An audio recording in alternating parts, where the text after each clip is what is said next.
আল্লাহ যার রব, নবী মুহাম্মদ সাল্লাল্লাহু আলাইহি সাল্লাম যার রসুল, কোরআন যার কিতাব, ইসলাম যার ধর্ম, সে চরিত্রহীন হবে কেন? কিসের অভাবে আমরা নষ্ট হয়ে গেলাম? কিসের অভাবে বরবাদ হলো? চারটি সর্বশ্রেষ্ঠ নিয়ামত, আল্লাহ সর্বশ্রেষ্ঠ, নবী সাল্লাল্লাহু আলাইহি সাল্লাম সর্বশ্রেষ্ঠ, কোরআন সর্বশ্রেষ্ঠ, ইসলাম সর্বশ্রেষ্ঠ।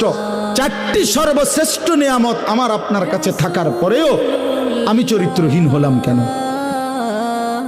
আমি বরবাদ হব কেন?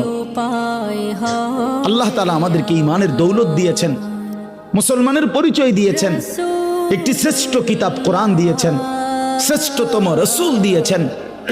আল্লাহ তাআলা শ্রেষ্ঠ মালিক, ইসলাম আমার শ্রেষ্ঠ ধর্ম। আমি নষ্ট হব কেন? আমার ভাই বুঝছেন নি আমার কথা?